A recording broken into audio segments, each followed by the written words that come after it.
Welcome to YouTube channel came to fame. और अभी के वीडियो में हम लोग डिस्कस करेंगे कार्बन एंड इट्स कंपाउंड।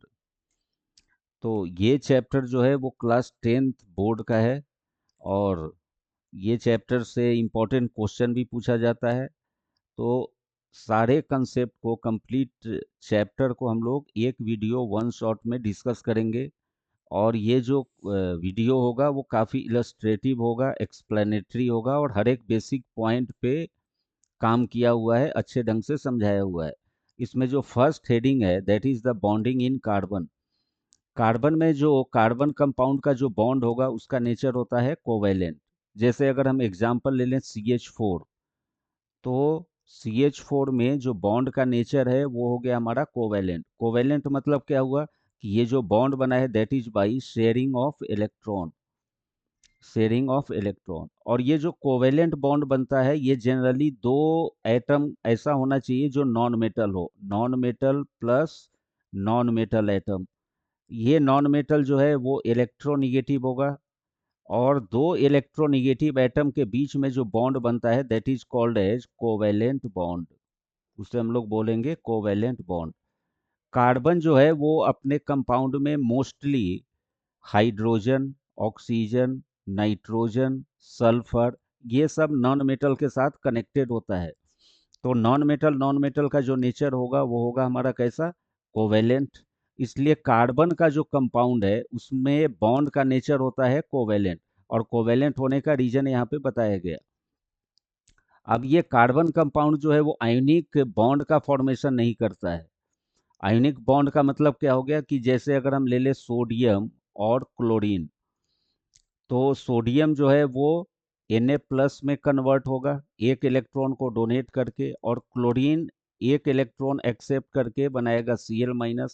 अब ये Na+ और Cl- मिलके बना देता है NaCl। इस NaCl में जो बॉन्ड का नेचर है वो है आयनिक। ये बॉन्ड बना कैसे है, इलेक्ट्रॉन के ट्रांसफर से। यहाँ पे एक एटम है मेटल और दूसरा एटम है नॉन मेटल। तो मेटल और नॉन मेटल के बीच में जो बॉन्ड होता है उसको हम लोग बोलते हैं आयनिक बॉन्ड। और ये इलेक्ट्रॉन के ट्रांसफर से बनता है। मेटल इलेक्ट्रॉन लूज करता है, नॉन मेटल इलेक्ट्रॉन गेन करेगा। अब इस आयनिक कंपाउंड का जो कंस्टिट्यूएंट है वो है आयन, केटायन और एनायन। और ये केटायन और एनायन के बीच में जो फोर्स ऑफ अट्रैक्शन होता है उसे हम लोग बोलते हैं electrostatic, electrostatic force of attraction, force of attraction. और ये फोर्स ऑफ अट्रैक्शन बहुत स्ट्रांग होगा। और बहुत स्ट्रांग होने के कारण ये जो आयनिक कंपाउंड है इसका मेल्टिंग पॉइंट और बॉइलिंग पॉइंट बहुत ज़्यादा होता है। मतलब अगर हम कोवेलेंट कंपाउंड से कंपेयर करें आयनिक कंपाउंड के मेल्टिंग और बॉइलिंग पॉइंट को, तो वो आयनिक कंपाउंड में मेल्टिंग और बॉइलिंग पॉइंट ज़्यादा होगा। उसका रीज़न क्या है कि उस आयनिक कंपाउंड में केटायन और एनायन के बीच में फोर्स ऑफ अट्रैक्शन बहुत ज़्यादा होता है, जिसके कारण उसका मेल्टिंग और बॉइलिंग पॉइंट ज़्यादा होगा। मेल्टिंग पॉइंट का मीनिंग क्या होता है कि temperature at which substance starts melting. जिस टेम्परेचर पे सॉलिड सब्सटेंस मेल्ट करना शुरू करे, मतलब लिक्विड में कन्वर्ट करना शुरू करे, उस टेम्परेचर को हम लोग बोलते हैं मेल्टिंग पॉइंट, TM मतलब मेल्टिंग टेम्परेचर। और जिस टेम्परेचर पे लिक्विड वेपर में कन्वर्ट होना शुरू करे उसे हम लोग बोलेंगे बॉइलिंग पॉइंट, TB। मतलब temperature at which vapour pressure is equal to atmospheric pressure, उस टेम्परेचर को बोला जाता है बॉइलिंग पॉइंट। तो आयनिक कंपाउंड और कोवेलेंट कंपाउंड को अगर हम मेल्टिंग पॉइंट और बॉइलिंग पॉइंट से कंपेयर करें तो हमें ये दिखेगा कि आयनिक कंपाउंड में जो है वो मेल्टिंग और बॉइलिंग पॉइंट ज़्यादा होगा। और कार्बन का मैक्सिमम जो कंपाउंड होता है वो नॉन मेटल के साथ होगा। कार्बन खुद नॉन मेटल है इसलिए यहाँ पे बॉन्ड का नेचर होगा कोवेलेंट।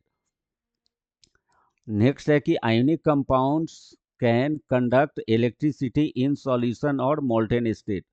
अगर हम NaCl मॉलिक्यूल को ले लें जिसका फिजिकल स्टेट है सॉलिड और इसको मेल्ट किया जाए तो हमें क्या मिलेगा, Na+ प्लस Cl-। अब ये हो गया हमारा फ्री आयंस और ये कंडक्ट करेगा इलेक्ट्रिसिटी को, तो ये मोल्टेन स्टेट में करंट को कैरी करेगा। अगर हम सॉल्यूशन लेते हैं NaCl solid plus water, water हो गया यहाँ पे सॉल्वेंट, NaCl हो गया सॉल्यूट, तो जो हमें प्रोडक्ट मिलेगा वो होगा Na+ एक्वस, एक्वस मतलब water plus Cl minus aqueous. ये जो आयन है ये प्रेजेंट है सॉल्यूशन में, और ये सॉल्यूशन में मूव करेगा, और मूव करने से ये करंट को कैरी करेगा, मतलब ये कंडक्टर का काम करेगा। तो आयोनिक कंपाउंड जो है वो मॉल्टेन स्टेट में या फिर सॉल्यूशन में करंट को कैरी करने का काम करेगा। नेक्स्ट है carbon compounds have low melting point, boiling point and are poor conductor of electricity. जैसे अगर हम एग्जांपल लिए थे CH4 मॉलिक्यूल, तो ये CH4 मॉलिक्यूल जो है ये कोवेलेंट कंपाउंड है, और कोवेलेंट कंपाउंड में जो कंस्टिट्यूएंट होता है वो आयन नहीं होता है। कोवेलेंट कंपाउंड का जो कंस्टिट्यूएंट है, मतलब जिससे वो बना है, कंस्टिट्यूएंट, वो होता है एटम, और ये एटम जो है वो न्यूट्रल फॉर्म में है, इसलिए ये करंट को कैरी नहीं करेगा। मतलब ये हो गया हमारा नॉन कंडक्टर या insulator, non conductor of electricity, इसलिए बोला गया है कि they are poor conductor of electricity. और अगर हम आयनिक कंपाउंड से कंपेयर करें, तो आयनिक कंपाउंड में तो कंस्टिट्यूएंट आयन था, फोर्स ऑफ अट्रैक्शन ज़्यादा था, इसलिए इसका मेल्टिंग पॉइंट, बॉइलिंग पॉइंट ज़्यादा था। यहाँ पे जो कंस्टिट्यूएंट है वो न्यूट्रल एटम है, इसलिए इसका जो मेल्टिंग और बॉइलिंग पॉइंट है ये आयनिक कंपाउंड के कंपैरिजन में कम होगा। मतलब कम टेम्परेचर पे ही ये कंपाउंड जो है वो मेल्ट करेगा या बॉयल करना शुरू करेगा। अब कार्बन के साथ क्या प्रॉब्लम है कि कार्बन जो है वो C4 माइनस या C4 प्लस का फॉर्मेशन नहीं कर सकता है। क्यों? तो अगर हम कार्बन का एटॉमिक नंबर लें तो नंबर ऑफ प्रोटॉन कितना होगा यहाँ पे 6, न्यूट्रल एटम है, नंबर ऑफ इलेक्ट्रॉन 6, और इसका इलेक्ट्रॉनिक कन्फिग्रेशन होगा 2 4। आउटर मोस्ट सेल में या सेकेंड सेल में यहाँ पे 4 इलेक्ट्रॉन प्रेजेंट है, मतलब इसके पास जो वैलेंस इलेक्ट्रॉन है वो कितना हो गया 4। वैलेंस इलेक्ट्रॉन का क्या मीनिंग होता है? Electron present in outer most shell of atom is called as valence electron, और यहाँ पे 4 है। अब ये अगर 4 इलेक्ट्रॉन गेन करे, अगर ये 4 इलेक्ट्रॉन को गेन कर ले, तब ये क्या बनाएगा? C4 माइनस का फॉर्मेशन करेगा। लेकिन ये बहुत डिफिकल्ट प्रोसेस होता है। क्यों डिफिकल्ट होगा? तो डिफिकल्ट इसलिए होगा क्योंकि हमें कार्बन एटम में 4 इलेक्ट्रॉन को ऐड करना है। जैसे जैसे हम इलेक्ट्रॉन ऐड करते जाएंगे, वहां पे इलेक्ट्रॉनिक रिपल्सन जो है वो बढ़ता जाएगा, और इलेक्ट्रॉनिक रिपल्सन अगर बढ़ गया तो फिर इस इलेक्ट्रॉन का एडिशन वहीं पे रुक जाएगा, स्टॉप हो जाएगा, इसलिए C4 माइनस का फॉर्मेशन नहीं होगा। दूसरा रीजन कि अगर C4 माइनस हो जाए तो यहाँ पे नंबर ऑफ इलेक्ट्रॉन जो है वो हो जाएगा 10, लेकिन इसके पास नंबर ऑफ प्रोटॉन कितना होगा? 6 ही रहेगा। तो 6 प्रोटॉन जो है वो 10 इलेक्ट्रॉन को सफिशियंट फोर्स ऑफ अट्रैक्शन नहीं दे सकता है, इसलिए C4 माइनस का फॉर्मेशन पॉसिबल नहीं है। अब है C4 प्लस, कि अगर कार्बन के पास यहाँ पे वैलेंस सेल में अगर 4 इलेक्ट्रॉन है, तो ये अगर 4 इलेक्ट्रॉन को लूज कर दे, मतलब 4 इलेक्ट्रॉन रिमूव कर दे, तो ये बना लेगा C4 प्लस।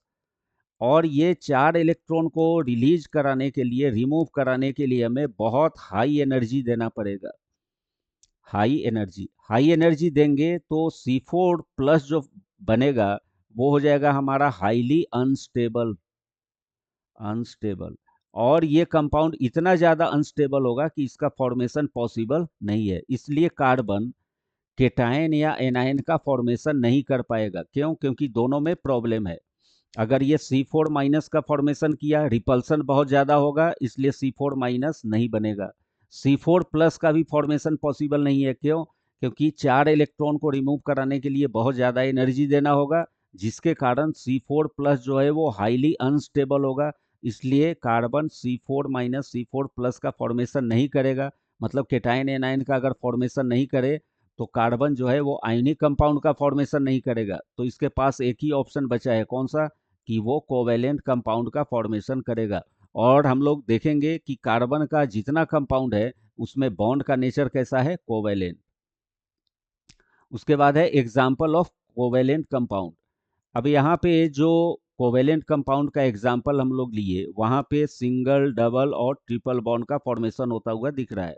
इसमें हमें ऑक्टेट रूल को ध्यान में रखना है। ऑक्टेट रूल में क्या बोला गया है कि जब दो एटम के बीच में बॉन्ड का फॉर्मेशन हो जाए तो valence shell of atom should have 8 electron, मतलब बॉन्ड बनाने के बाद एक एटम के वैलेंस शेल में 8 इलेक्ट्रॉन होना चाहिए, और valence shell of hydrogen atom, केवल हाइड्रोजन एटम के केस में ये इलेक्ट्रॉन होना चाहिए 2। मतलब हाइड्रोजन जो है वो ड्यूप्लेट का फॉर्मेशन करेगा, तब ये स्टेबल हो जाएगा। और बाद बाकी जो एटम है वो बॉन्ड बनाने के बाद अगर वैलेंस शेल 8 रख रहा है, तब इसको हम लोग बोलेंगे ऑक्टेट। और अगर ये ऑक्टेट पूरा कर लिया तो ये स्टेबल हो गया। तो हम देखेंगे कि ये जो हाइड्रोजन मॉलिक्यूल है, इसमें जो सिंगल बॉन्ड का फॉर्मेशन है, तो हाइड्रोजन ड्यूप्लेट है कि नहीं। तो बॉन्ड बन जाने के बाद इलेक्ट्रॉन के शेयर करने से ये बॉन्ड में 2 इलेक्ट्रॉन है, और ये दोनों इलेक्ट्रॉन दोनों हाइड्रोजन का कॉमन प्रॉपर्टी है। इसलिए ये हाइड्रोजन के वैलेंस शेल में 2 इलेक्ट्रॉन हुआ, ये हाइड्रोजन के वैलेंस शेल में भी 2 इलेक्ट्रॉन हुआ। मतलब ये ड्यूप्लेट को कंप्लीट कर रहा है। और ड्यूप्लेट अगर इसके पास है तो ये स्टेबल कंपाउंड हो गया, मतलब यहाँ पे हाइड्रोजन के बीच में जो सिंगल बॉन्ड बन रहा है वो पॉसिबल होगा। सिमिलरली अगर हम ऑक्सीजन की बात करें तो ऑक्सीजन पे यहाँ पे 2 लोन पेयर प्रेजेंट है और 2 बॉन्ड का इलेक्ट्रॉन, 2+2+2+2, मतलब ऑक्सीजन ऑक्टेट पूरा कर रहा है दोनों में। और ऑक्टेट पूरा हो जाने के कारण ये ऑक्सीजन मॉलिक्यूल जो है वो स्टेबल है, और 2 ऑक्सीजन एटम के बीच में डबल बॉन्ड का फॉर्मेशन पॉसिबल होगा। सिमिलरली अगर हम N2 मॉलिक्यूल की बात करें तो यहाँ पर भी नाइट्रोजन जो है ये अपने वैलेंस शेल में 8 इलेक्ट्रॉन रख रहा है, 3 बॉन्ड से 6 इलेक्ट्रॉन प्लस 2 ये लोन पेयर, लोन पेयर या फिर इसको बोलेंगे नॉन बॉन्डिंग इलेक्ट्रॉन। तो 8 इलेक्ट्रॉन इस नाइट्रोजन के पास है, 8 इलेक्ट्रॉन ये नाइट्रोजन के पास, दोनों नाइट्रोजन का ऑक्टेट कंप्लीट है, इसलिए ये स्टेबल कंपाउंड होगा। तो हमें दो नॉन मेटल एटम के बीच में इलेक्ट्रॉन को शेयर कराने के बाद ये रूल अप्लाई करना है कि वहाँ पे ऑक्टेट और डुप्लेट हाइड्रोजन के केस में सेटिस्फाई हो रहा है या नहीं। अगर वो ऑक्टेट रूल को फॉलो कर रहा है तो वो कंपाउंड स्टेबल होगा, और दोनों एटम के बीच में जितना नंबर ऑफ बॉन्ड है, सिंगल डबल या ट्रिपल, वो पॉसिबल वहां पे होगा। उसके बाद बोला गया कि covalently bonded molecules have strong bond within molecule but intermolecular forces are weak, hence they have low melting and boiling point. क्या मतलब है इसका कहने का, कि अगर हम दो कोवेलेंट कंपाउंड ले ले, सिंपल अगर हम ले रहे हैं यहाँ पे H2 मॉलिक्यूल, और यहाँ पे एक और H2 मॉलिक्यूल ले लें, तो इसमें बोला गया है कि ये हाइड्रोजन मॉलिक्यूल के अंदर जो ये कोवेलेंट बॉन्ड है ये स्ट्रांग है, ये कोवेलेंट बॉन्ड भी स्ट्रांग है। लेकिन अगर ये दोनों मॉलिक्यूल के बीच में, मतलब inter molecular force of attraction की अगर हम बात करेंगे, तो ये जो inter molecular force of attraction है वो वीक है, और वीक होने के कारण इसका जो मेल्टिंग पॉइंट और बॉइलिंग पॉइंट है वो कम हो गया। ऐसा क्यों? क्योंकि ये मॉलिक्यूल अपने अंदर में जो स्ट्रॉन्ग बॉन्ड का फॉर्मेशन किया है, ये बॉन्ड का एनर्जी इतना ज़्यादा है कि ये मॉलिक्यूल यहीं पे स्टेबलाइज हो गया, ये मॉलिक्यूल अपने आप में स्टेबलाइज हो गया। इसलिए एक मॉलिक्यूल को दूसरे मॉलिक्यूल से स्ट्रॉन्ग फोर्स ऑफ अट्रैक्शन रखने की ज़रूरत नहीं है। इसलिए दो मॉलिक्यूल के बीच में जो इंटर मॉलिक्यूलर फोर्स है ये वीक हो गया, और इसका जो मेल्टिंग और बॉइलिंग पॉइंट है ये कम हो गया। इसलिए कोवेलेंट कंपाउंड का या कोवेलेंटली बॉन्डेड मॉलिक्यूल का जो मेल्टिंग और बॉइलिंग पॉइंट है वो कम होता है। उसका रीजन क्या होगा, कि there is weak inter molecular force of attraction between two molecules. उसके बाद है हमारा एलोट्रॉप्स ऑफ कार्बन। एलोट्रॉप्स क्या होता है, सेम एलिमेंट जब डिफरेंट फॉर्म में अपीयर होना शुरू हो जाए विथ डिफरेंट फिजिकल प्रॉपर्टी, तो उसको हम लोग बोलते हैं एलोट्रॉप्स। अब कार्बन का एलोट्रॉप्स कौन सा है, ग्रेफाइट। तो ग्रेफाइट का स्ट्रक्चर कैसा होगा, इसके लिए इंफॉर्मेशन दिया है यहाँ पे, कि कार्बन एटम जो है वो 3 अलग कार्बन एटम के साथ बॉन्डेड होगा एक ही प्लेन में, और वो जो स्ट्रक्चर मिलेगा वो हो जाता है हमारा हेक्सागोनल। वहां पे आउट ऑफ 4 इलेक्ट्रॉन, 3 इलेक्ट्रॉन जो है वो तो बॉन्ड बनाने में इंगेज है, एक इलेक्ट्रॉन जो है वो फ्री होता है, और ये फ्री होने के कारण ये ग्रेफाइट जो है वो कंडक्टर का काम करेगा। कंडक्टर के साथ साथ एक लेयर जो है वो दूसरे लेयर पे स्लिप करता है, इसलिए ये लिब्रिकेंट का काम भी करेगा, और जो स्ट्रक्चर होता है ग्रेफाइट का वो सॉफ्ट होगा। तो इसका स्ट्रक्चर इस तरह से हो सकता है हेक्सागोनल एरे में। ये, और हर एक कार्बन एटम, यहाँ पे अगर हम कार्बन एटम ले रहे हैं तो दो कार्बन एटम यहाँ कनेक्ट होता हुआ तो दिख ही रहा है, फिर दूसरे हेक्सागोनल एरे से भी ये कार्बन एटम जो है वो कनेक्ट होता हुआ दिखेगा। तो यही बोला गया है यहाँ पे कि एक कार्बन तीन अलग कार्बन से कनेक्टेड होगा, जिसमें एक कार्बन का ये इलेक्ट्रॉन बचा हुआ होता है, जिसके कारण वो कंडक्टर का काम करेगा, सॉफ्ट होगा, और ये लिब्रिकेंट का काम करेगा। लिब्रिकेंट मतलब एक लेयर जो है वो दूसरे लेयर पे स्लिप करना शुरू करेगा, क्योंकि दोनों लेयर के बीच में फोर्स ऑफ अट्रैक्शन कम है, इसलिए स्लिपरी नेचर होने के कारण ये लिब्रिकेंट का काम करना शुरू कर देता है। दूसरा जो एलोट्रोप है वो है डायमंड। इसमें क्या होता है कि एक कार्बन के पास चार वैलेंस इलेक्ट्रॉन है, और एक कार्बन जो है वो चार कार्बन एटम के साथ है कनेक्टेड। यहाँ पे कोई भी इलेक्ट्रॉन फ्री नहीं है इस कार्बन के साथ, इसलिए ये इंसुलेटर या नॉन कंडक्टर का काम करता है, मतलब ये करंट को कैरी नहीं करेगा। और ये चार अलग अलग कार्बन एटम के साथ कनेक्टेड है, इसलिए इसका जो अरेंजमेंट होता है, स्ट्रक्चर होता है, वो होता है थ्री डायमेंशनल। और थ्री डायमेंशनल स्ट्रक्चर होने के कारण ये काफ़ी कंपैक्ट होगा, और हार्ड और रिजिड स्ट्रक्चर होता है। हार्ड और रिजिड होने के कारण डायमंड जो है वो वन ऑफ हार्डेस्ट सब्सटेंस में कंसीडर किया जाता है। नेक्स्ट जो एलोट्रॉप्स है वो हो गया हमारा C60, जिसको हम लोग बोलते हैं फ्यूलरिन्स। और इसका जो शेप होता है वो होता है फुटबॉल के स्ट्रक्चर जैसा, और ये फुटबॉल के स्ट्रक्चर में 12 पेंटागन प्रेजेंट होता है। पेंटागन मतलब 5 मेंबर्ड रिंग, ऐसा पेंटागन। और 20 होता है हेक्सागन, 6 मेंबर्ड रिंग। ये सारा का सारा उस फुटबॉल स्ट्रक्चर में प्रेजेंट होता है, जिसको हम लोग बोलते हैं C60। उसके बाद है वर्सेटाइल नेचर ऑफ कार्बन, मतलब कार्बन का एक्सेप्शनल प्रॉपर्टी जो कार्बन को उसी ग्रुप के बाद बाकी एलिमेंट से अलग करता है, सेपरेट करता है, जिसके बेसिस पे कार्बन केमिस्ट्री में एक अलग सेक्शन जनरेट करता है, जिसको हम लोग बोलते हैं ऑर्गेनिक केमिस्ट्री। तो उस कार्बन का जो सबसे इंपॉर्टेंट प्रॉपर्टी है वो क्या है? टेट्रावैलेंसी। टेट्रावैलेंसी मतलब क्या हो गया? फोर बॉन्ड का formation around carbon atom. Carbon किसी भी एटम के साथ बॉन्ड बनाए, ऑक्सीजन के साथ, नाइट्रोजन के साथ, सल्फर के साथ, कहीं भी कार्बन एटम जो है वो फोर बॉन्ड का फॉर्मेशन करेगा। ये फोर बॉन्ड जो है वो सिंगल हो सकता है, डबल हो सकता है, या फिर ट्रिपल होगा। लेकिन number of covalent bond around one carbon atom is equal to 4, इसलिए कार्बन जो है वो अपने टेट्रावैलेंसी को मेंटेन करता है। दूसरा कि कार्बन जो है वो अपने साथ 5 बॉन्ड का फॉर्मेशन नहीं कर सकता है, लेकिन इसी के नीचे ग्रुप में सिलिकॉन प्रेजेंट है जो 5 बॉन्ड का फॉर्मेशन कर लेगा। तो इसका रीजन क्या होता है कि कार्बन का जो साइज है वो स्मॉल है। तो ये स्मॉल साइज एटम जो 14th ग्रुप में प्रेजेंट है वो चार से ज्यादा बॉन्ड अपने साथ नहीं रख सकता है, इसलिए टेट्रावैलेंसी कार्बन का इंपॉर्टेंट फीचर हुआ। दूसरा है कैटिनेशन। कैटिनेशन मतलब हो गया ability to form long chain. Carbon जो है वो बहुत लॉन्ग चेन का फॉर्मेशन कर सकता है। यही रीजन है कि कार्बन जो है वो पॉलीमर का फॉर्मेशन करता है। पॉलीमर का एक एग्जाम्पल हो गया पॉलीथीन।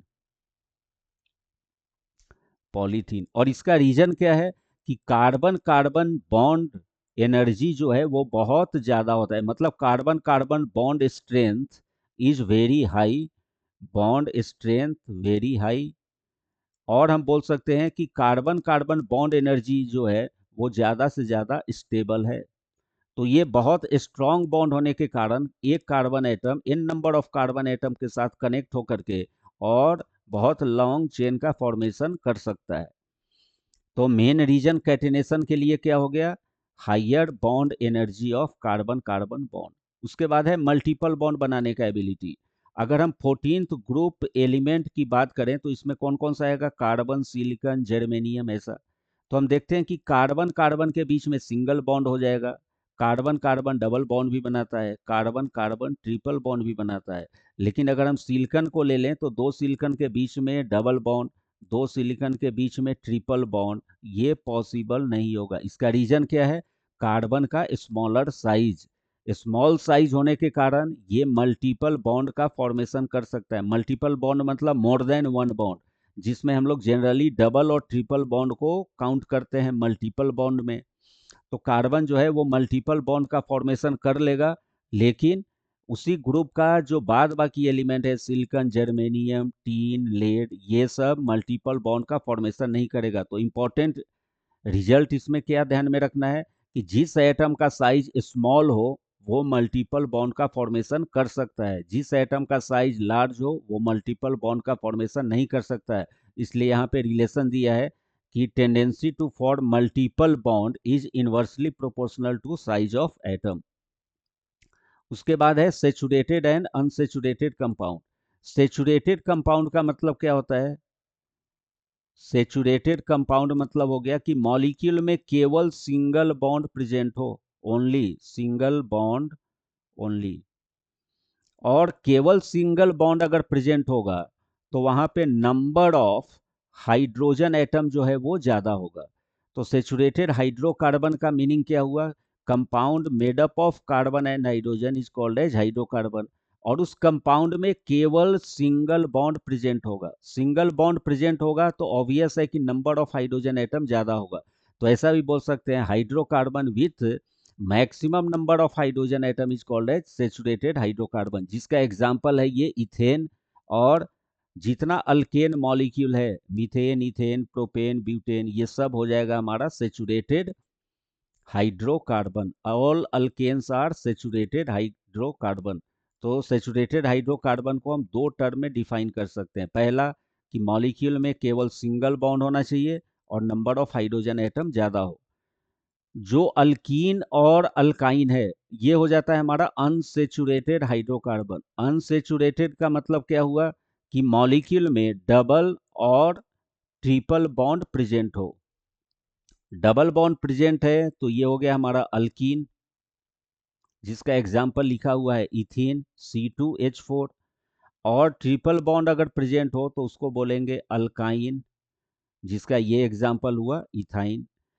इस मॉलिक्यूल में डबल और ट्रिपल बॉन्ड या हम बोल सकते हैं मल्टीपल बॉन्ड प्रेजेंट होने के कारण जो नंबर ऑफ हाइड्रोजन एटम है वो कम हो जाता है।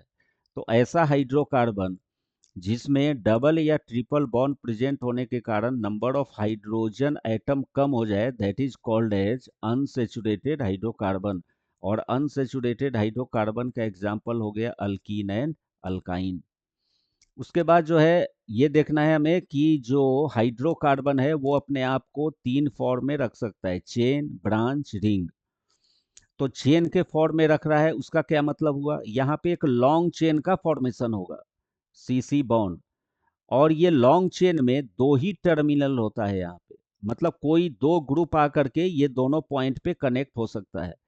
तो ऐसा हाइड्रोकार्बन जिसमें दो टर्मिनल हो that is called as long chain hydrocarbon. उसके बाद है हमारा ब्रांच चेन। ब्रांच चेन का मतलब क्या हुआ कि जिस हाइड्रोकार्बन में दो से ज्यादा टर्मिनल हो, जैसे यहाँ पे दो से अगर ज्यादा टर्मिनल प्रेजेंट है तो उसको हम लोग बोलेंगे ब्रांच चेन हाइड्रोकार्बन। और ये जो ब्रांच ग्रुप है कार्बन, ये कहाँ पे अटैच है? इसको हम लोग बोलते हैं सब्स्टिट्यूएंट। तो जब सब्स्टिट्यूएंट मेन चेन या पेरेंट चेन के साथ प्रेजेंट हो तब हम उस हाइड्रोकार्बन को बोलेंगे ब्रांच चेन। रिंग में क्या होगा? रिंग में एक कार्बन जो है वो दो अलग कार्बन के साथ कनेक्टेड होगा। तो जब एक कार्बन का connectivity another two carbon atom के साथ हो, चाहे वो सिंगल बॉन्ड रखता हो थ्रू आउट या फिर अल्टरनेट पोजीशन पे पाई बॉन्ड रखता हो, डबल बॉन्ड रखता हो, उसको हम लोग बोलेंगे रिंग मॉलिक्यूल। जैसे एग्जांपल हो गया हमारा साइक्लोहेक्सेन मॉलिक्यूल। इस साइक्लोहेक्सेन में हर एक कार्बन एटम दो कार्बन के साथ कनेक्टेड है। ये कार्बन ये दो के साथ डायरेक्टली कनेक्टेड है, ये कार्बन ये दो के साथ डायरेक्टली कनेक्टेड है। तो ये कार्बन जब दो कार्बन के साथ डायरेक्टली कनेक्टेड होता है तो वहां पे रिंग का फॉर्मेशन होगा। अब दो तरह का सिचुएशन हो सकता है कि उस मॉलिक्यूल में थ्रू आउट केवल सिंगल बॉन्ड प्रेजेंट हो, तब हम उसको बोलेंगे साइक्लो अल्केन। और यहाँ पे सिक्स कार्बन एटम प्रेजेंट है इसलिए हम इसको बोल देंगे साइक्लोहेक्सेन। अगर हम ऐसा स्ट्रक्चर लिखते हैं, ये भी साइक्लिक मॉलिक्यूल है, केवल सिंगल बॉन्ड प्रेजेंट है, 5 कार्बन एटम है, इसलिए हम इसको बोलेंगे साइक्लोपेंटेन। साइक्लोपेंटेन। दूसरा सिचुएशन होगा कि साइक्लिक मॉलिक्यूल तो होगा लेकिन अल्टरनेट पोजीशन पे डबल बॉन्ड प्रेजेंट हो, जैसे यहाँ double bond double bond double bond. तो ये हो गया हमारा कौन सा, बेंजीन मॉलिक्यूल, जिसका फॉर्मूला होता है C6H6। तो उस साइक्लिक मॉलिक्यूल में सिंगल बॉन्ड होगा तो साइक्लोअल्केन, या फिर अगर अल्टरनेट पोजीशन पे डबल बॉन्ड है तो उसको हम लोग बोलेंगे बेंजीन।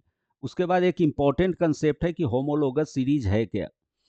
तो एक फैमिली के हर एक मेंबर को रिप्रेजेंट करने के लिए जो एक सीरीज बनाया गया उससे हम लोग बोलते हैं होमोलोगस सीरीज। जैसे अगर हम बात करें अल्केन, तो अल्केन में बहुत सारा मॉलिक्यूल है जिसका फॉर्मूला होता है CnH2n+2। अब इस अल्केन फैमिली में कौन कौन सा मॉलिक्यूल हो सकता है, एक दो नहीं, एन नंबर ऑफ मॉलिक्यूल है, जैसे methane, ethane, propane, butane, pentane, likewise. तो सारे मॉलिक्यूल को जब हम एक सीरीज में रखते हैं तो जो सीरीज प्रिपेयर होता है उसको हम लोग बोलते हैं होमोलोगस सीरीज। इसमें बोला गया है कि series in which same functional group substitute for hydrogen. जैसे यहां पे अगर हम देखें CH4 और C2H6, मीथेन नेक्स्ट जो अल्केन है जहां पे 2 कार्बन एटम है वो हो गया हमारा इथेन। तो ये मीथेन और इथेन में डिफरेंस किसका है, तो एक CH2 यूनिट का। मतलब यहाँ एक कार्बन, यहाँ 2 कार्बन, तो एक कार्बन का डिफरेंस, 4 हाइड्रोजन, 6 हाइड्रोजन, 2 हाइड्रोजन का डिफरेंस। तो जब हम एक मेंबर से दूसरे मेंबर में मूव करेंगे तो जो हमें डिफरेंस मिलता है वो किसका, CH2 यूनिट का। कार्बन का एटॉमिक मास है 12 और 2 हाइड्रोजन का एटॉमिक मास हो जाएगा 2। मतलब एक मेंबर से दूसरे मेंबर तक अल्केन में जो डिफरेंस होता है मास का वो 14 ग्राम का। तो इसको हम लोग बोलेंगे होमोलोगस सीरीज। जैसे यहाँ पे C2H6 C3H8, carbon 2 carbon 3, difference कितने कार्बन का, एक, 6 हाइड्रोजन 8 हाइड्रोजन, डिफरेंस कितने का, 2। तो जब हम अल्केन फैमिली में एक से दूसरे कंजिक्यूटिव मेंबर की ओर मूव करते हैं तो हमें CH2 यूनिट का डिफरेंस मिलेगा। और ये सारा जो अल्केन मॉलिक्यूल है उसमें फंक्शनल ग्रुप सेम है, मतलब सारे अल्केन में जो बॉन्ड प्रेजेंट है वो है सिंगल बॉन्ड। तो फंक्शनल ग्रुप सेम हुआ, तो सेम फंक्शनल ग्रुप को रिप्रेजेंट कर रहा है। जहां पे एक मेंबर से दूसरे मेंबर में CH2 यूनिट का डिफरेंस हो गया तो उसको हम लोग बोलते हैं होमोलोगस सीरीज। इसमें हमें दिया है अल्केन, अल्कीन और अल्काइन। अल्केन का फॉर्मूला है CnH2n+2, एन हो गया हमारा 1 2 3, लाइकवाइज CnH2n, एन का वैल्यू फिर से रखना है हमें 1 2 3, लाइकवाइज। अगर हम यहाँ पे इस अल्कीन में एन का वैल्यू अगर 2 रखें तो क्या फॉर्मूला हो जाएगा C2H, और एन का वैल्यू 2, 2 × 2 4, तो C2H4। मतलब ये इथीन मॉलिक्यूल। इस तरह से ये जनरल फार्मूला का यूज करके हम अल्केन, अल्कीन या अल्काइन फैमिली का डिफरेंट मेंबर का फॉर्मूला फाइंड आउट कर सकते हैं। यहाँ पे एन का वैल्यू अगर 2 रहे तो C2, 2 × 2 4 - 2 2, ये हो गया एसिटाइलिन मॉलिक्यूल। अगर अल्केन की बात करें, एन का वैल्यू 2 रखे तो C2, 2 × 2 + 2, तो ये हो गया H6 इथेन मॉलिक्यूल। तो ये जनरल फार्मूला बहुत इंपॉर्टेंट है जिसका यूज करके हम होमोलोगस सीरीज प्रिपेयर कर सकते हैं। ये जो अल्केन है ये सेचुरेटेड हाइड्रोकार्बन का एग्जाम्पल है, अल्कीन और अल्काइन अनसेचुरेटेड हाइड्रोकार्बन का एग्जाम्पल है। फिजिकल प्रॉपर्टी क्या होता है होमोलोगस सीरीज में, तो जो मेल्टिंग बॉइलिंग पॉइंट है डिपेंड्स ऑन मॉलिक्यूलर मास। मतलब अगर हम मीथेन, इथेन की अगर फिजिकल प्रॉपर्टी मतलब मेल्टिंग और बॉइलिंग पॉइंट की बात करें तो ये दोनों का मेल्टिंग बॉइलिंग पॉइंट सेम नहीं होगा, मेल्टिंग बॉइलिंग पॉइंट्स डिफरेंट होगा। क्यों डिफरेंट होगा, क्योंकि इसका मॉलिक्यूलर मास अलग अलग है, मॉलिक्यूलर मास डिफरेंट। तो जो मेल्टिंग और बॉइलिंग पॉइंट है वो मॉलिक्यूलर मास पे डिपेंड करता है, और उस अल्केन फैमिली में हर एक मेंबर का मॉलिक्यूलर मास अलग अलग होगा, इसलिए मेल्टिंग और बॉइलिंग पॉइंट अलग होगा, लेकिन केमिकल प्रॉपर्टी सेम होगा। क्यों केमिकल प्रॉपर्टी सेम होगा? चाहे वो मीथेन, इथेन, कोई भी अल्केन मॉलिक्यूल हो, उसमें केवल सिंगल बॉन्ड प्रेजेंट है, और वो सिंगल बॉन्ड प्रेजेंट होने के कारण उसका जो केमिकल नेचर है वो सेम होगा। इसलिए बोला गया है कि होमोलोगस सीरीज में हमें physical property like melting point, boiling point, ये डिफरेंट होता हुआ दिखेगा, बट केमिकल प्रॉपर्टी और chemical reaction will remain same. उसके बाद हमें क्या करना है? मॉलिक्यूल का हाइड्रोकार्बन जो दिया है उसका नेमिंग करना है। तो नेमिंग करने के लिए सबसे पहला रूल जो दिया है वो है कौन सा? सिलेक्ट लॉन्गेस्ट कंटिन्यूअस चेन, जिसको हम लोग बोलते हैं पेरेंट चेन, और वो देगा बेस नेम। फॉर एग्जांपल, अगर हमारा स्ट्रक्चर इस तरह से है, 1 2 3 4 5, ऐसा एक स्ट्रक्चर है, तो हमें क्या करना है? यहाँ पे एक लॉन्गेस्ट चेन का सिलेक्शन करना है। तो यहां से अगर हम ये लॉन्गेस्ट चेन ले ले ऐसा, तो काउंट करना है कि total number of carbon atom कितना है। तो 1 2 3 4 5 6, इसमें टोटल कार्बन है 6 कार्बन। अगर हम ऐसा ले रहे हैं ये, तो हो जाएगा 1 2 3 4 5 कार्बन। तो लॉन्गेस्ट चेन कौन सा हुआ? ये। और ये जो लॉन्गेस्ट चेन है उसको बोला जाता है पेरेंट चेन, और ये पेरेंट चेन जो है वो देता है बेस नेम। बेस नेम का क्या मतलब हुआ कि इस लॉन्गेस्ट चेन में कितना कार्बन एटम है? 6, तो इसका बेस नेम हो गया हेक्सेन। अगर लॉन्गेस्ट चेन में 4 कार्बन एटम होता तो इसका नाम होता ब्यूटेन, 3 कार्बन एटम होता प्रोपेन, 7 कार्बन एटम होता हेप्टेन। तो जो ये हम यूज करते हैं नेम, पेंटेन, हेक्सेन, हेप्टेन, इसको बोला जाता है बेस नेम, जो नेम में लिखा जाता है। और जो लॉन्गेस्ट कंटिन्यूअस चेन है उसको बोलते हैं हम लोग पेरेंट चेन। उसके बाद बोला गया कि in case of functional group it is indicated in name of compound as prefix और सफिक्स। अगर फंक्शनल ग्रुप प्रेजेंट है मॉलिक्यूल में, जो भी फंक्शनल ग्रुप प्रेजेंट है उसको नेमिंग लिखते समय या तो प्रीफिक्स में रखते हैं या फिर सफिक्स में। प्रीफिक्स मतलब बेस नेम के पहले रख देंगे, या सफिक्स मतलब बेस नेम के बाद में रखेंगे।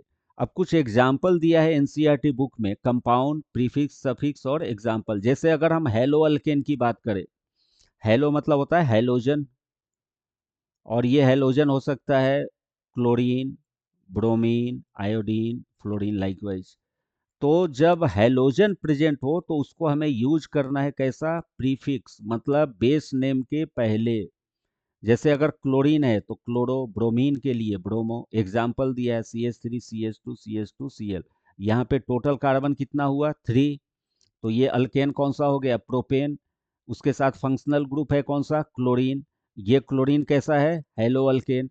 तो इसको हमें प्रीफिक्स में लिखना है, इस फंक्शनल ग्रुप का नाम प्रीफिक्स में। तो वो क्या हो जाएगा? क्लोरो, और बेस नेम ऐड कर देना है, 3 कार्बन एटम है तो प्रोपेन।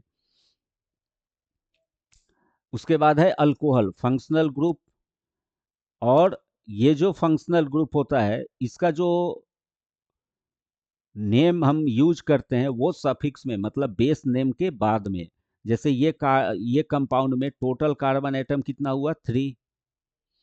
तो 3 कार्बन एटम को लेके अल्केन कौन सा हुआ? प्रोपेन। और OH जो है अल्कोहल के लिए फंक्शनल ग्रुप होता है OH, और ये OH सफिक्स में लिखा कैसे जाता है? OL। तो हम इसको बेस नेम के बाद में ऐड कर रहे हैं तो नाम हो गया प्रोपेनॉल।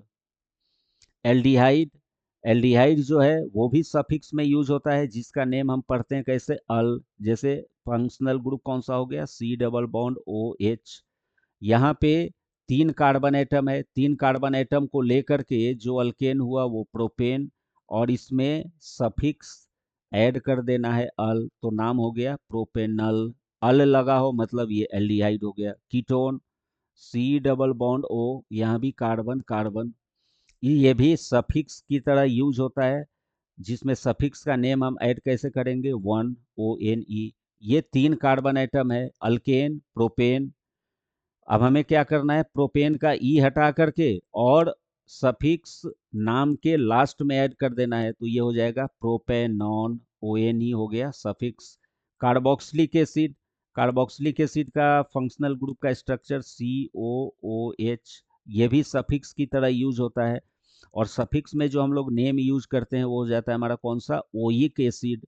अब ये एग्जाम्पल में देखिए, टोटल कार्बन एटम 3, अल्केन कौन सा, प्रोपेन, सफिक्स कौन सा यूज करना है, ओइक एसिड, तो इसका नाम हो गया प्रोपेनोइक एसिड। मतलब ओइक सफिक्स जो है वो बेस नेम के लास्ट में बाद में यूज हो रहा है, प्रोपेनोइक एसिड। अल्कीन, अल्कीन मतलब कार्बन कार्बन के बीच में डबल बॉन्ड, ये भी सफिक्स की तरह यूज होता है। और वो सफिक्स नेम यूज कौन सा करते हैं, इन, ENE। 3 कार्बन एटम है, अल्केन कौन सा, प्रोपेन, प्रोपेन का लास्ट लेटर ई हटा देंगे तो बचेगा क्या, प्रोप, और सफिक्स ई ऐड कर देंगे, ENE, तो नाम क्या हो गया, propene. Alkyne, C triple bond C present हो, suffix yne, YNE। Total carbon atom यहाँ पे 3, अल्केन हो गया, प्रोपेन। अब हम क्या करेंगे, प्रोप में जो प्रोपेन से लाया गया है, प्रोप में हम लोग क्या ऐड कर देते हैं, सफिक्स आइन, तो ये हो गया प्रोपाइन। आगे बोला गया है कि when suffix of functional group begins with, जब सफिक्स का नाम AEIOU वॉवेल से शुरू हो, देन रिमूव ई, जो नेम के लास्ट लेटर आता है ई उसको रिमूव करना है, and add name of suffix.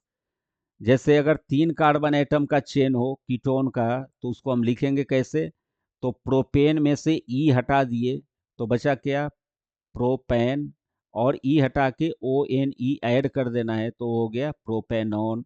मतलब ये रूल को हम लोग यूज कर सकते हैं कब, तो कंपाउंड का नेम लिखते समय। कब नाम लिखते समय, जब हमारा फंक्शनल ग्रुप कैसा हो, सफिक्स।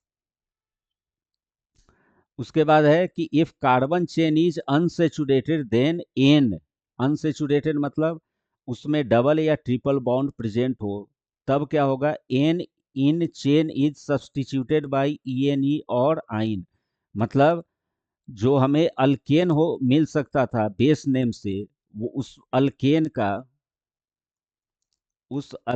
का ANE रिमूव कर देना है और ANE के जगह पे यूज करना है ENE अगर डबल बॉन्ड है तो, और वहां पे ANE हटा करके यूज करना है YNE अगर ट्रिपल बॉन्ड है तो। जैसे यहाँ पे अगर हम इस मॉलिक्यूल का नेमिंग करें तो क्या होगा, इसमें सबसे पहला काम क्या करना है, हमें एक लॉन्गेस्ट चेन को सिलेक्ट कर लेना है। तो ये लॉन्गेस्ट चेन में total number of carbon atom हमें कितना मिला, 1 2 3 4 5।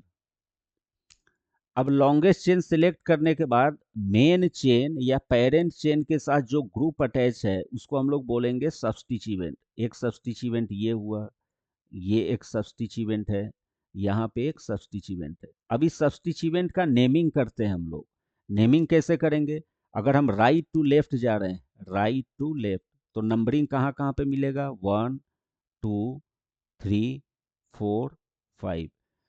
तो सेकेंड पोजीशन पे 2 सब्स्टिट्यूएंट है तो हम लिखेंगे यहाँ पे 2 2, और फोर्थ पोजीशन पे एक सब्स्टिट्यूएंट है वो लिख दिए। अगर हम लेफ्ट टू राइट गए तो यहाँ से नंबरिंग करेंगे 1 2 3 4 5। तो सब्स्टिट्यूएंट कहाँ पे मिला, 2, 2 के बाद मिल रहा है कहाँ पे, 4 4। ऐसा काम करने के बाद हमें देखना है राइट टू लेफ्ट और लेफ्ट टू राइट में कि फर्स्ट पॉइंट ऑफ डिफरेंस कहाँ पे मिला। डिफरेंस मतलब अगर हम राइट टू लेफ्ट आ रहे हैं तो पहला डिजिट 2, लेफ्ट टू राइट में भी पहला डिजिट 2, ये दोनों सेम है, हमें डिफरेंस नहीं दिया, मतलब हमें और आगे बढ़ना है। राइट टू लेफ्ट में पहला डिजिट 2 और लेफ्ट टू राइट में पहला डिजिट 4। जब नंबर डिफरेंट हो जाए तो हमें स्मॉलेस्ट नंबर को सिलेक्ट करना है। स्मॉलेस्ट नंबर कौन सा हो गया, 2। मतलब ये डायरेक्शन का जो नंबरिंग है वो करेक्ट होगा और ये डायरेक्शन का नंबरिंग रॉन्ग होगा। इसलिए इस मॉलिक्यूल का नाम क्या हो गया, 2 2। मतलब सेकेंड पोजीशन पे 2 मिथाइल ग्रुप है इसलिए 2 बार लिखना पड़ा 2 2, और फोर्थ पोजीशन पे एक मिथाइल ग्रुप है तो 4 लिखना पड़ा। तो हम नाम में जो हम नंबर यूज कर रहे हैं वो क्या है, टू टू, मतलब number of locant, number of substituent, कि वो सब्स्टिट्यूएंट कौन सा नंबर पे प्रेजेंट है, तो 2 2 4। और ये मिथाइल ग्रुप कितने बार आया है, 3 बार, तो लिखा गया ट्राई मिथाइल। और तब हम लास्ट में ऐड कर दिए कौन सा, बेस नेम।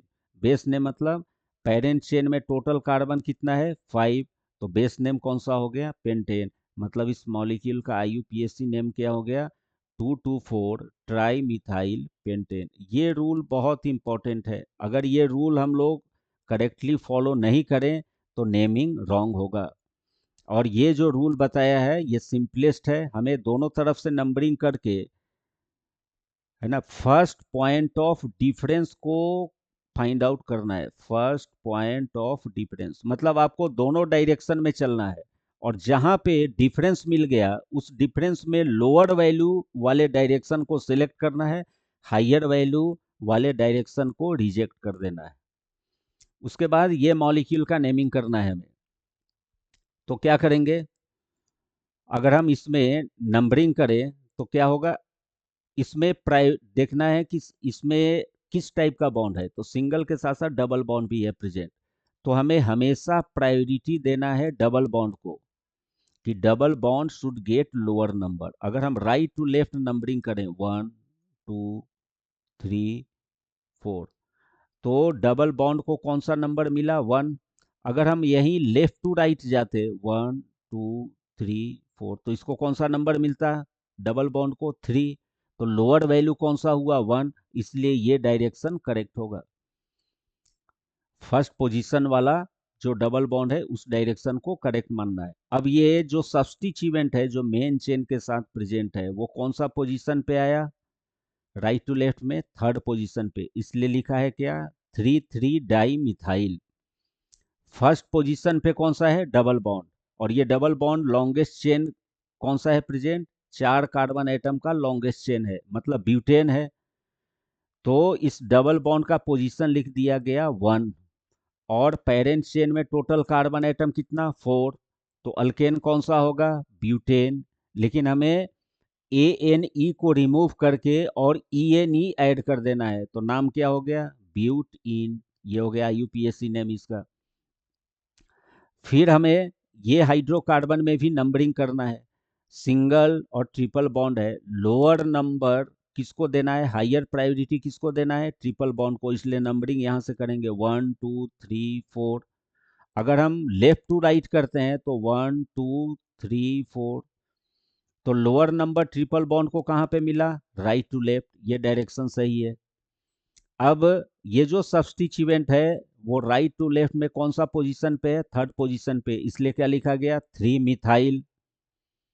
और पेरेंट चेन में टोटल कार्बन एटम कितना, 4, तो अल्केन कौन सा हो गया, ब्यूटेन।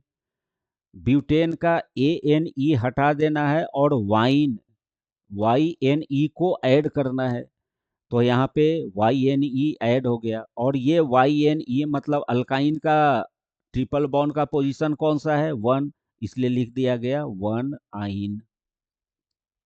उसके बाद है हमारा केमिकल प्रॉपर्टीज। केमिकल प्रॉपर्टी मतलब जो हाइड्रोकार्बन है, कार्बन कंपाउंड है, वो केमिकल चेन शो करेगा। कंबसन रिएक्शन है इसमें पहला। कंबसन रिएक्शन का मतलब क्या होता है, burning of substance in sufficient oxygen. Sufficient oxygen के प्रेजेंस में जो सब्सटेंस को हम बर्न करते हैं वो रिएक्शन को बोला जाता है कंबसन रिएक्शन। इसमें हम सब्सटेंस के साथ ऑक्सीजन को ऐड कर रहे हैं, इसलिए हम बोल सकते हैं इसको ऑक्सीडेशन रिएक्शन ऑल्सो। ऑक्सीडेशन का मीनिंग क्या होता है, एडिशन ऑफ ऑक्सीजन। और ये कंबसन रिएक्शन का सबसे इंपॉर्टेंट कंसेप्ट क्या है, कि ये होता है एक्सोथर्मिक। एक्सोथर्मिक मतलब कि ये जब रिएक्टेंट से प्रोडक्ट बनेगा तो वहां से ज्यादा एनर्जी रिलीज होता है। और ये जो एनर्जी रिलीज हो रहा है वो दो फॉर्म में, हीट के फॉर्म में और लाइट के फॉर्म में। तो कार्बन का कंबसन प्रोडक्ट हो गया CO2 with release of energy, heat and light. अगर हम मीथेन मॉलिक्यूल का कंबसन कराएं तो प्रोडक्ट क्या होगा, CO2 वाटर, मतलब ये कार्बन ऑक्सीजन से मिलकर CO2 बनाया। हाइड्रोजन ऑक्सीजन से मिलके H2O बनाया, और कंबसन है, large amount of heat release हो रहा है, एक्सोथर्मिक रिएक्शन हुआ ये भी। अल्कोहल को ऑक्सीजन के साथ कंबसन कराया जाए तो कार्बन ऑक्सीजन मिलके CO2, हाइड्रोजन ऑक्सीजन मिलके वाटर, और फिर से यहाँ से लार्ज अमाउंट ऑफ हीट जो है वो रिलीज हो रहा है। तो कंबसन रिएक्शन में हमें क्या करना है, ऑक्सीजन के प्रेजेंस में सफिशियंट ऑक्सीजन दे करके सब्सटेंस को कंप्लीटली बर्न करना है। It is called as oxidation reaction also, और ये रिएक्शन का नेचर होगा एक्सोथर्मिक। एक्सोथर्मिक किसको बोलते हैं, जिसमें large amount of energy release होता हो। उसके बाद है हमारा ऑक्सीडेशन रिएक्शन। ऑक्सीडेशन मतलब हो गया एडिशन ऑफ ऑक्सीजन। यहाँ पे जो अल्कोहल मॉलिक्यूल है, ये अल्कोहल मॉलिक्यूल ऐसा हम लिख सकते हैं COH, और ये इसके साथ हाइड्रोजन है कनेक्टेड H, और यहाँ पे CH3। इसको रिएक्ट कराया जाता है ऑक्सीडाइजिंग एजेंट के साथ। ऑक्सीडाइजिंग एजेंट कौन सा हुआ, एल्केलाइन पोटेशियम पर मैग्नेट, KMnO4, पोटेशियम पर मैग्नेट स्ट्रॉन्ग ऑक्सीडाइजिंग एजेंट है। मतलब ये इस कंपाउंड में ऑक्सीजन को ऐड करने में हेल्प करेगा। या एसिडिक K2Cr2O7, पोटेशियम डाइक्रोमेट, ये दोनों होता है स्ट्रॉन्ग ऑक्सीडाइजिंग एजेंट। जब हम अल्कोहल को KMnO4 या K2Cr2O7 के प्रेजेंस में अगर हम इसको हीट करते हैं, तब क्या होगा, ये जो अल्कोहल है ये पहले ऑक्सीडाइज होकर के और ये बना देता है aldehyde CH3 double bond OH। फिर ये स्ट्रॉन्ग ऑक्सीडाइजिंग एजेंट है, इसलिए ये जो एल्डिहाइड है ये ऑक्सीडाइज होकर के और फिर से कन्वर्ट हो जाता है किसमें, कार्बोक्सिलिक एसिड में। तो जैसे अल्कोहल से हम एसिड में गए, ऑक्सीजन का परसेंटेज बढ़ता जाता है, इसलिए इस रिएक्शन को बोला गया है ऑक्सीडेशन। तो एग्जाम में अगर पूछा जाए कि अल्कोहल को अगर KMnO4 या K2Cr2O7 के साथ रिएक्ट कराएंगे तो फाइनली हमें क्या मिलेगा, तो उसका आंसर होगा कि फाइनल प्रोडक्ट जो होगा वो एसिटिक एसिड होगा, कार्बोक्सिलिक एसिड होगा, जिसमें अल्कोहल का हुआ है क्या, ऑक्सीडेशन। तो KMnO4 और K2Cr2O7 कैसा है, स्ट्रॉन्ग ऑक्सीडाइजिंग एजेंट। उसके बाद है एडिशन रिएक्शन। अल्कीन को हमें रिएक्ट कराना है हाइड्रोजन के साथ इन प्रेजेंस ऑफ निकेल कैटलिस्ट। ये कैटलिस्ट जो है रिएक्शन को फास्ट कर देगा, रिएक्शन को करेगा फास्ट। इसमें होता क्या है, तो ये जो अल्कीन मॉलिक्यूल है, इस अल्कीन मॉलिक्यूल में ये जो डबल बॉन्ड है उसमें से एक बॉन्ड होता है ब्रेक, और एक बॉन्ड ब्रेक होने के बाद ये दोनों कार्बन के साथ एक एक हाइड्रोजन आकर के अटैच हो जाएगा, H और H। इस रिएक्शन को बोला जाता है क्या, हाइड्रोजिनेशन रिएक्शन।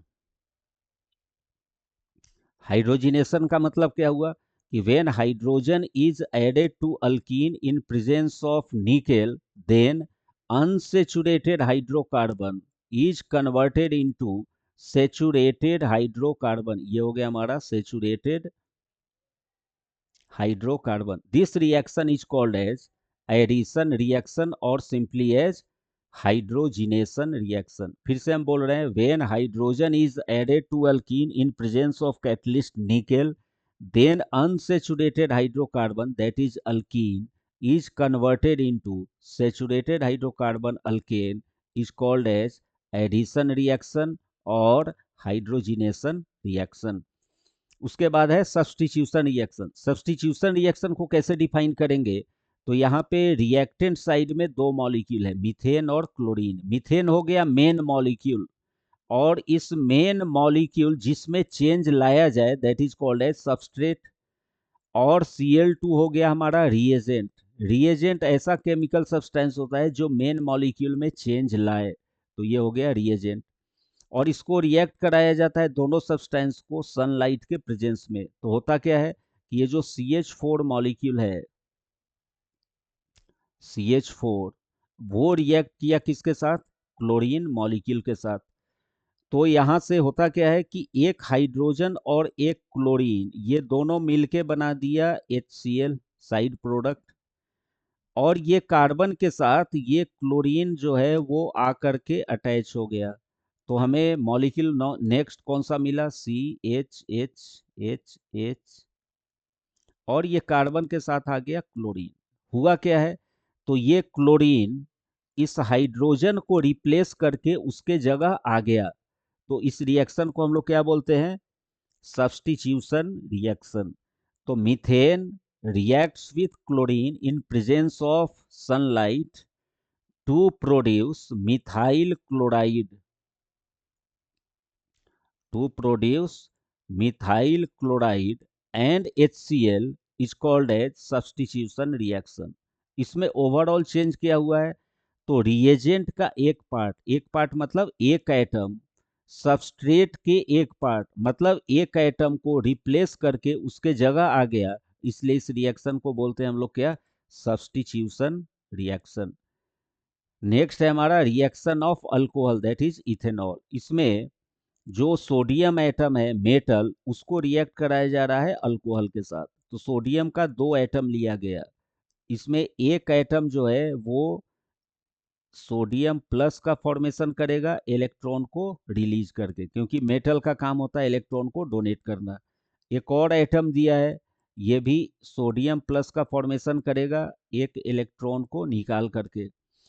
अब अल्कोहल मॉलिक्यूल जो है वो H प्लस को डोनेट करता है, CH3 CH2OH, ये क्या करेगा, H प्लस को डोनेट करेगा। तो H प्लस को डोनेट करने के बाद क्या मिला हमें, CH3 CH2O माइनस। फिर एक और अल्कोहल मॉलिक्यूल दिया है CH3 CH2OH, ये भी H प्लस को डोनेट करके क्या बनाएगा, CH3 CH2O माइनस। अब ये जो दो प्रोटॉन निकला, H प्लस का मतलब प्रोटॉन, ये दोनों प्रोटॉन क्या करता है, सोडियम से जो इलेक्ट्रॉन निकला उसको एक्सेप्ट कर लिया, तो ये बनाया हाइड्रोजन एटम। फिर H प्लस जो है वो एक इलेक्ट्रॉन लेके बनाया क्या, हाइड्रोजन एटम। ये दोनों हाइड्रोजन एटम मिलके क्या बना दिया, हाइड्रोजन मॉलिक्यूल, जो हमें यहाँ दिख रहा है। और ये दोनों एनायन, ये दोनों केटायन के साथ मिलकर के क्या बना दिया, तो 2CH3 CH2O माइनस और Na प्लस। तो इसमें जो अल्कोहल है वो कौन सा काम कर रहा है, एसिड का। एसिड को कैसे डिफाइन करेंगे, ऐसा मॉलिक्यूल जो डोनेट करे H प्लस आयन को, molecule which donates H plus ion, H plus ion को बोला जाता है proton. Molecule which donates H plus ion और proton is called as acid. तो ये अल्कोहल अपना एसिडिक रिएक्शन शो कर रहा है मेटल सोडियम के साथ, जिसमें हमें हाइड्रोजन गैस का फॉर्मेशन होता हुआ दिख रहा है। और जो नेक्स्ट प्रोडक्ट है वो हो गया हमारा सोडियम इथॉक्साइड, दो कार्बन एटम है, तो इसका नाम, और ऑक्सीजन पे निगेटिव चार्ज है तो इसका नाम हो गया सोडियम इथॉक्साइड। आइड, आइड मतलब निगेटिवली चार्ज ऑक्सीजन। उसके बाद अल्कोहल को हमें रिएक्ट कराना है hot concentrated H2SO4। Hot concentrated H2SO4 जो है ये कौन सा काम करता है, dehydrating agent. Dehydrating agent, dehydrating agent का मतलब क्या हुआ, ये वाटर को रिमूव करेगा, रिमूव्स वाटर। कहाँ से वाटर रिमूव करेगा, अल्कोहल से। कैसे, तो ये हो गया हमारा CH3 CH3 मॉलिक्यूल, और ये CH2 और OH।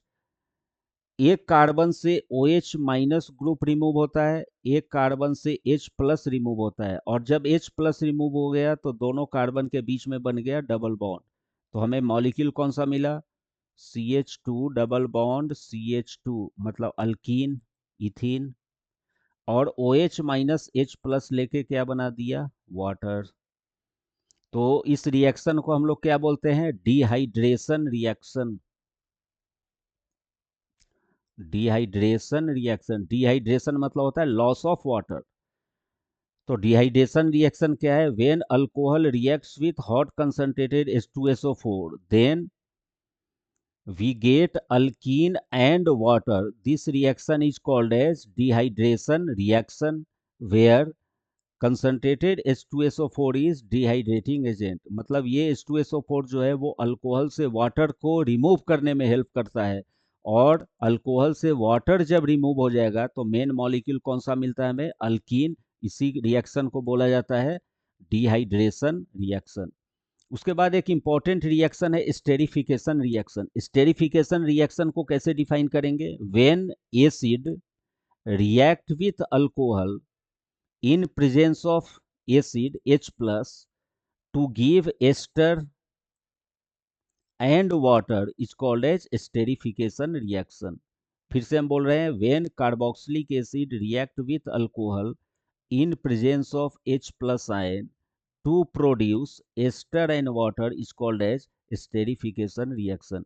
ये एस्टर बना कैसे है? तो यहाँ जो रिएक्शन होता है एस्टर और वाटर को बनाने के लिए, उससे हम लोग बोलते हैं कंडेंसेशन रिएक्शन। कंडेंसेशन रिएक्शन का मतलब क्या हुआ कि दो मॉलिक्यूल ज्वाइन होकर के मेन प्रोडक्ट के साथ साथ वाटर को जब रिमूव करे तो उसको बोलते हैं कंडेंसेशन। अब ये हुआ कैसा है रिएक्शन? तो CH3 C double bond O OH, और यहाँ पे अल्कोहल लिया हुआ है कौन सा? CH3 CH2 OH। यहाँ करना क्या है कि एसिड से, कार्बोक्सिलिक एसिड से OH ग्रुप और अल्कोहल से H ग्रुप को रिमूव करना है। किसके फॉर्म में? वाटर के फॉर्म में। और ये जो दो पार्ट बचा CH3 C double bond O यहाँ का, और ये जो पार्ट बचा है दोनों को अटैच कर देना है O CH2 CH3। यही हो गया हमारा कौन सा? Ester molecule.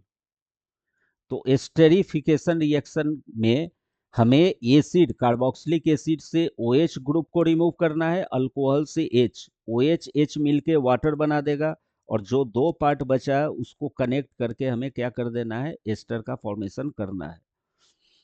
नेक्स्ट है हमारा सेपोनिफिकेशन। मतलब स्टेरिफिकेशन का जो रिवर्स अपोजिट रिएक्शन होता है उसको बोलते हैं हम लोग सेपोनिफिकेशन। इसमें क्या करना है? एस्टर को रिएक्ट कराना है बेस NaOH के साथ।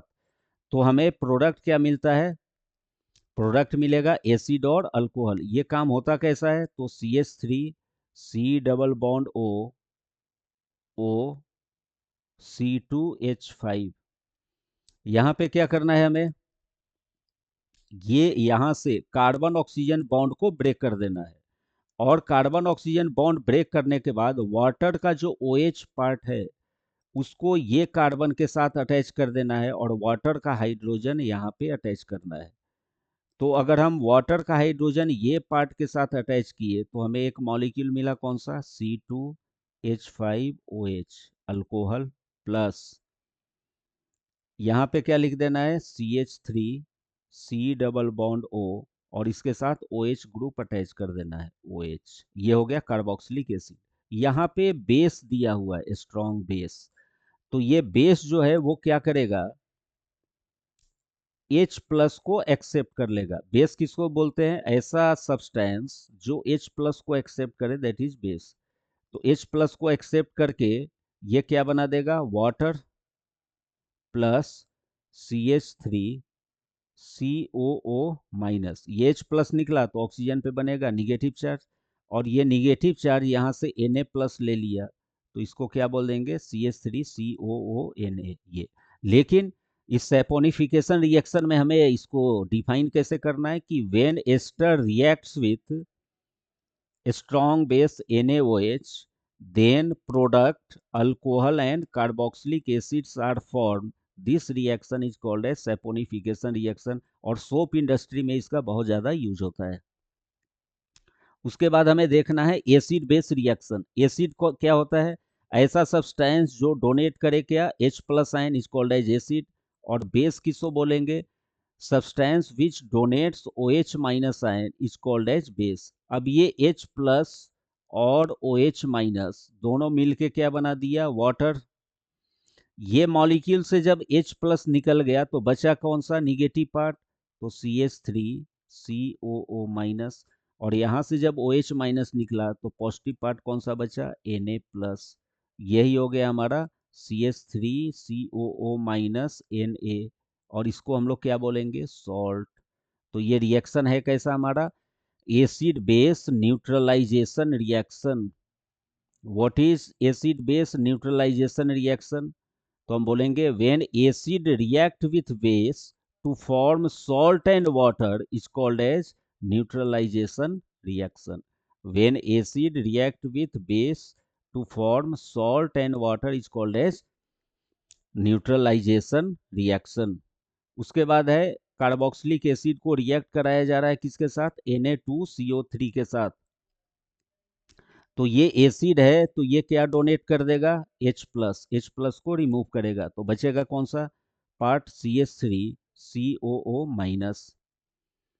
और ये जो Na2CO3 है इसको हम लोग दो पार्ट में डिवाइड कर देते हैं, केटायन 2Na प्लस और anion carbonate ion CO3 2 minus. अब ये जो कार्बोनेट आयन है वो क्या करता है, एसिड से जो H प्लस निकला 2H प्लस, इसको लेकर के बना दिया H2CO3 कार्बोनिक एसिड। और ये कार्बोनिक एसिड अपने आप को दो फॉर्म में रखता है, कौन सा, वाटर और CO2।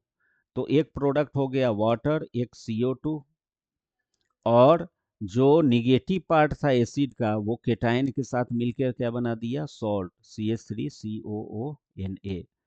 अगर हम कार्बोक्सिलिक एसिड को सोडियम हाइड्रोजन कार्बोनेट के साथ रिएक्ट कराएं तो प्रोडक्ट क्या मिलेगा, तो ये एसिड है H प्लस को डोनेट कर दिया, रिमूव किया, तो बचा कौन सा पार्ट, CH3COO माइनस।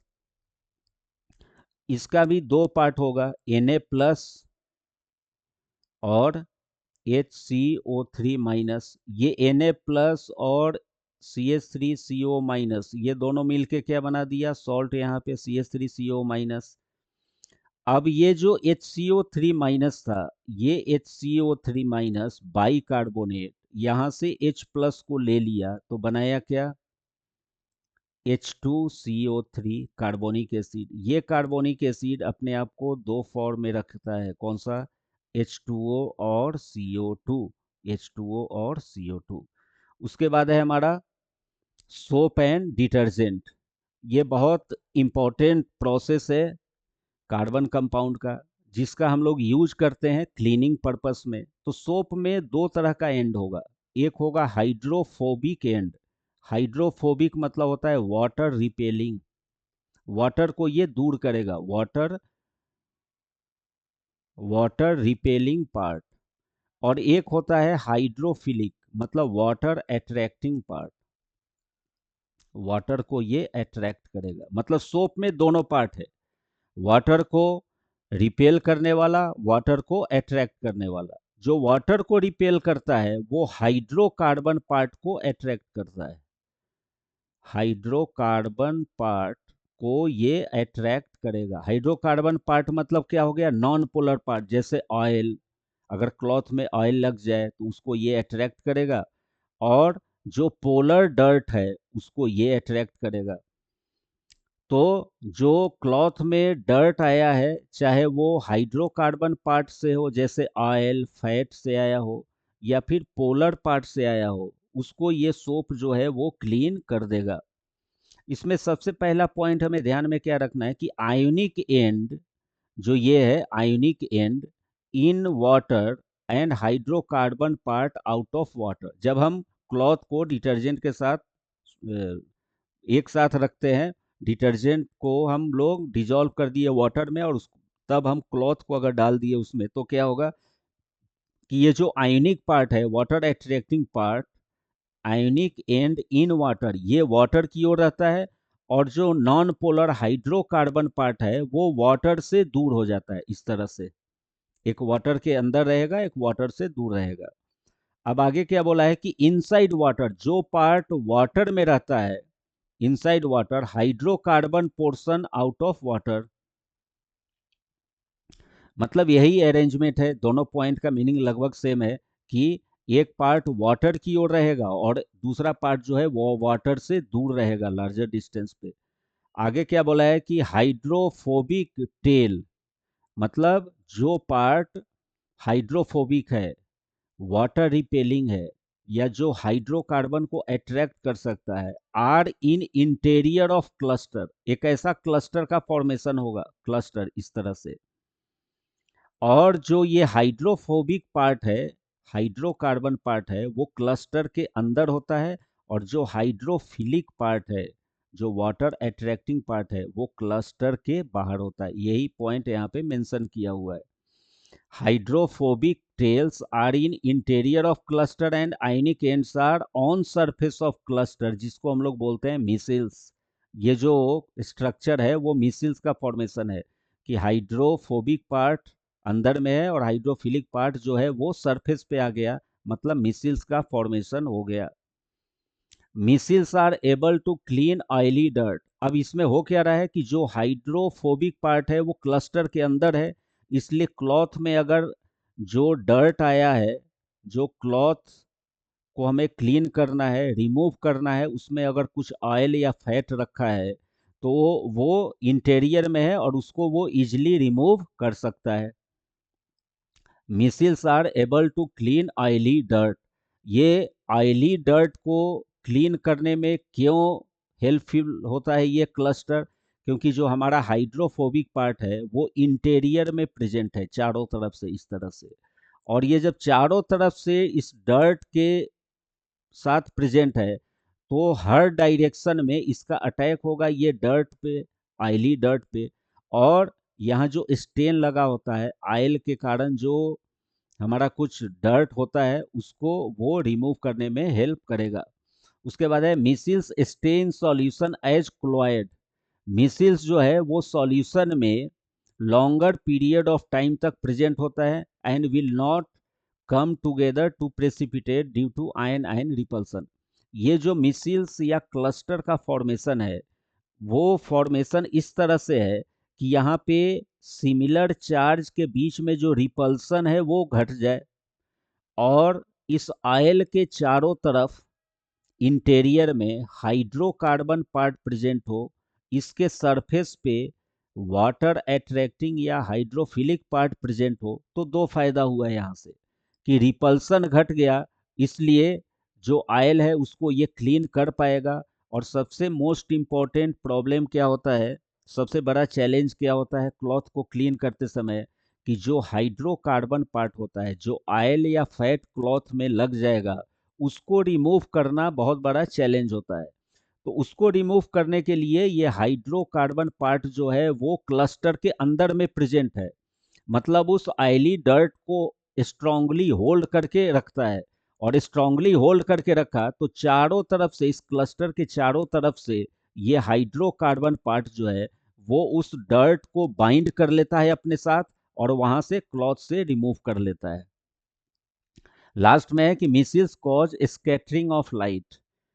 मतलब अगर इस क्लस्टर पे अगर कोई लाइट का रिफ्लेक्शन हो रहा है तो वो क्या करेगा, स्कैटर करेगा, और जिसके कारण वो जो सोप सॉल्यूशन है वो क्लाउडी नेचर शो करता है। तो सबसे इंपॉर्टेंट इसमें क्लीनिंग एक्शन ऑफ सोप में हमें क्या देखना है, ये क्लस्टर का फॉर्मेशन जिसको बोलते हैं मिसिल्स। जो बाहर सरफेस पे पार्ट है वो hydrophilic part, water attracting part. जो इंटीरियर में प्रेजेंट है क्लस्टर के, दैट इज हाइड्रोफोबिक पार्ट। इस हाइड्रोफोबिक पार्ट का क्या फंक्शन होता है, तो क्लॉथ में जो ऑयल या फैट लगा है उसको रिमूव करने में ये हेल्प करता है।